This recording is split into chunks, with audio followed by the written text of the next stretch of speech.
ఓటర్ల నమోదులో టీడీపీ చేస్తున్న అవకతవకలపై కేంద్ర ఎన్నికల సంఘానికి ఫిర్యాదు చేశామని మాజీ మంత్రి పేర్ని నాని తెలిపారు.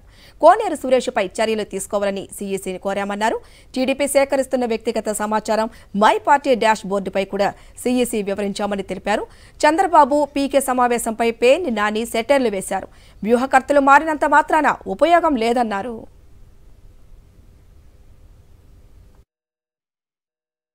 యంత్రాంగాన్ని స్తంభింపజేయడానికి చేసినటువంటి ప్రక్రియను నిలుపుదల చేయమని చెప్పిన సురేష్ మీద యాక్షన్ తీసుకోమని చెప్తూ, అట్లాగే ఈ మై పార్టీ డాష్ బోర్డ్ అనే దాంట్లో చంద్రబాబు నాయుడు గారి యొక్క పార్టీ కార్యకర్తలందరి దగ్గర ఓటర్ లిస్టులన్నీ కూడా విత్ ఫోటో ఉంటున్నాయి అని చెప్పని, ఓటర్ లిస్టులో ఫోటో ఎక్కడా కూడా రాజకీయ పార్టీకి ఇచ్చే దాంట్లో ఎక్కడా కూడా ఫోటోలు ఉండవు.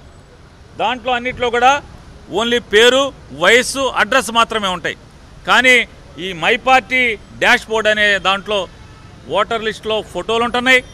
దాంట్లో వారి కులం, వారి వ్యక్తిగత సమాచారం అంతా కూడా, వారు ఏ కులం, వారి ఇంట్లో ఎంతమంది ఉన్నారు, వారు ఏ పని చేస్తున్నారు, వారి ఓటర్ ఐడి నంబర్ ఎంత, వారి ఆధార్ కార్డు నెంబర్ ఎంత, ఇట్లాంటి ఉండకూడనటువంటి వ్యక్తిగత సమాచారం అంతా కూడా ఈ మై పార్టీ డాష్ బోర్డ్ అనే దాంట్లో పెట్టి, దాన్ని అమెరికాలో ఉన్నటువంటి సర్వర్లో పెట్టి ఈ మొత్తం కార్యకర్తలకు ఇచ్చి, తద్వారా ఎన్నికల నియమావళికి తూట్లు పొడుస్తూ ఈరోజు ఈ కార్యక్రమాలు చేస్తుంది. కాబట్టి దాని మీద కూడా చర్యలు తీసుకోమని చెప్పని కూడా చెప్పడం జరిగింది.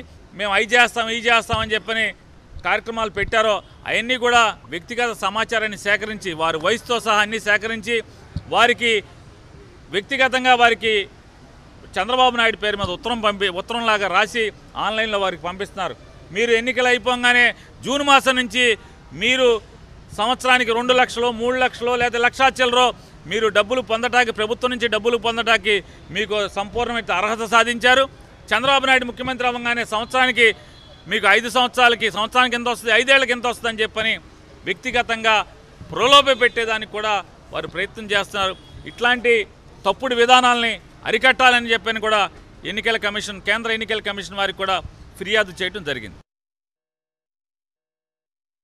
బజారున పడి దొంగ అని చెప్పి ఇవాళ 2019కి ముందు ఏ ఓటర్ లిస్ట్ ఉందో ఇవాళకి అదే ఓటర్ లిస్ట్ ఉంది. కావాలంటే ఎవరు వస్తారో మీ మీడియా సమక్షంలో మేము నిరూపించడానికి సిద్ధంగా ఉన్నాం. 2019 ఎన్నికలకు ముందు ఓటర్ లిస్టులో ఏ సీరియల్ నెంబర్తో ఏ ఓటు ఉందో ఇవాళ కూడా అదే ఓటు ఉంది. అదే ఓటు అదే పోలింగ్ స్టేషన్లో ఉండటం జరిగింది. మరి అప్పుడు దొంగ ఓటు కాంది వాళ్ళ దొంగ ఓటు ఎట్లా అయింది? ఆ వాళ్ళ తప్పుడు ఓటు కాంది వాళ్ళ తప్పుడు ఓటు ఎట్లా అయింది? కేవలం ఎన్నికల యంత్రాంగం, అంటే జిల్లా యంత్రాంగాన్ని మొత్తాన్ని గ్రామీణ స్థాయి నుంచి మండల స్థాయి, రెవెన్యూ డివిజన్ స్థాయి, జిల్లా స్థాయి వరకు కూడా రాష్ట్ర ప్రభుత్వం ఉన్నటువంటి ఏ కార్యక్రమాలు ప్రజలకు చేయకూడదు, ఎన్ని స్తంభింప చేయాలనేటువంటి తప్పుడు ఉద్దేశంతో మాత్రమే తెలుగుదేశం పార్టీ వారు ఇటువంటి అభియోగాలు చేస్తున్నారు. దొంగ అన్నట్టుగా ఇవాళ బజారుకి ఎక్కి మాట్లాడుతున్నారు. కావాలంటే మరొకసారి మీ అందరికీ చెప్తున్నాం, మీ అందరి సమక్షంలో మీ స్టూడియోకి రమ్మంటే వస్తాం, మీరందరూ ఒక వేదికను ఏర్పాటు చేస్తే వస్తాం. 2019కి ముందు, ఎన్నికలకు ముందు ఉన్నటువంటి ఓటర్ల జాబితానే ఈరోజు కూడా కొనసాగుతుంది. భవిష్యత్తుకి గ్యారంటీ అని చెప్పేసి చంద్రబాబు నాయుడు, భవిష్యత్తుకే గ్యారంటీ లేని చంద్రబాబు నాయుడు సరాసరి నేరుగా మేనిఫెస్టో ద్వారా బ్యాంకుల నుంచి ఫోన్లు వస్తూ ఉంటాయి. మీకు 5 లక్షలు ఇస్తాం, 6 లక్షలకి మీరు అర్హులు, మీరు ఇన్కమ్ ట్యాక్స్ కడతా ఉన్నారు కదా, 10 లక్షలు ఇస్తామని చెప్పేసి పనికి మాలిన చంద్రబాబు నాయుడు మేనిఫెస్టో రూపంలో ప్రజల్ని ప్రలోభ పెడతా ఉన్నాడు. భవిష్యత్తుకే గ్యారంటీ లేని చంద్రబాబు నాయుడు ప్రజలకి ఏం గ్యారంటీ ఇస్తాడు? నువ్వు ఉంటావో పోతావో తెలీదు. ప్రజలకు మాత్రం జూన్ తర్వాత మేము అధికారంలోకి వస్తాం, 2 లక్షలు ఇస్తాం, 3 లక్షలు ఇస్తాం, 10 లక్షలు ఇస్తాం. ఎవడరా బాబు నువ్వు ఇచ్చేది? 2014 నుంచి 19 దాకా నయా పైసా కూడా ఇవ్వలేని ఈ చంద్రబాబు నాయుడు మిమ్మల్ని ఎట్లా నమ్ముతారు ప్రజలు? నిన్ను, పవన్ కళ్యాణ్ని, బీజేపీని, తెలుగుదేశం పార్టీని, జనసేన పార్టీని, బీజేపీ పార్టీ ముగ్గురు కూడా కలిసి జనాన్ని మోసం చేసిన మిమ్మల్ని మరలా మీరు మేనిఫెస్టో ద్వారా ప్రజల్లోకి వెళ్తూ ఉంటే మిమ్మల్ని పీకి పారేయటం ఖాయం.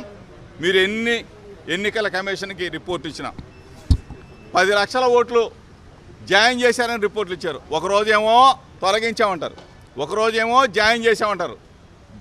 సిగ్గు శరం లేని ఈ తెలుగుదేశం పార్టీ జనసేన పార్టీ ఇద్దరికి చెప్తా ఉన్నాం. దమ్ముంటే ప్రజాక్షేత్రం తెలుసుకుందాం.